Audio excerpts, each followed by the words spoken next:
The Previous War, Part 3. The strikes were condemned by many countries, including most Muslim majority and Arab states. The International Commission of Jurists and some other legal scholars saw the Israeli strikes as a violation of international law. Meanwhile, Argentina, Germany, Ukraine, and the United States said the strikes on Iran were justified to prevent nuclear proliferation and said Iran should agree to a nuclear deal promptly. 9 months later, on 28 February 2026, Israel and the United States launched strikes on Iran beginning the 2026 Iran war. Well, Donald Trump first labeled the conflict as the 12-day war in his announcement of a ceasefire agreement between Israel and Iran on 23 June 2025. The AP News speculated that the title was a reference to 1967 60-day war fought between Israel and a coalition of Arab states. A few days afterward, the American academic Howard Stoffer also compared the two wars to each other, and writers began using the 12-day war as a descriptive title. However, some experts initially doubted that the Trump's coining would catch on. Ultimately, he standardized name, the 12-day war or 12-day war, entered into a common usage by late 2025. As far as my series of the videos is concerned, I'm using the word the previous war. Well, Iran Israel do have a conflict. Israel enjoyed a close relationship with Pahlavi monarchy until the Iranian Revolution, when the monarchy was ousted and replaced by an anti-Western theocratic Islamic republic led by Ruhollah Khomeini.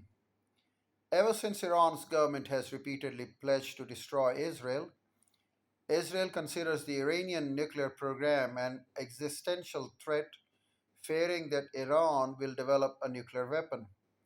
In 2024, Israel and Iran attacked each other openly and directly for the first time following decades of proxy war. In April 2024, an Israel airstrike on the Iranian consulate in Damascus killed Iranian officers. Iran retaliated with strikes on Israel in April 2024, to which Israel then retaliated with the strikes on Iran.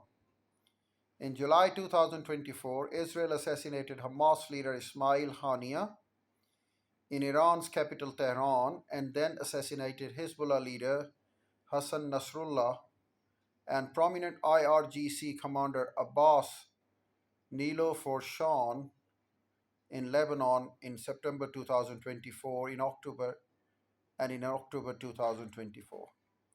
Iran struck Israel and Israel struck Iran. The later Israel strikes destroyed nearly all of Iran's Russian supplied defensive S-300 missile systems, paving the way for the potential future airstrikes. Iranian nuclear program. Israeli Prime Minister Benjamin Netanyahu cited Iran's nuclear program as the reason Israel preemptively struck Iran. The country developed a covert nuclear weapon programs named Ahmad Project in the 1980s and 1990s, which according to the US intelligence assessment was suspended in year 2003. Iran had consistently said that its nuclear program is solely for the peaceful purposes and that it has never intended to develop a nuclear weapon. However, since 2019, it had repeatedly violated the terms of the previous nuclear deal of 2015, and in June 2025, IAEA reported that Iran had acquired enough enriched uranium to produce 9 nuclear warheads. In 2015, 6 countries negotiated with Iran the Joint Comprehensive Plan of Action nuclear deal to lift sanctions on Iran and freeze Iran's nuclear program. In 2018, after being briefed on the evidence that Iran sought to resume its nuclear weapons nuclear weapon development, USA President Donald Trump unilaterally withdrew from the Wyded deal.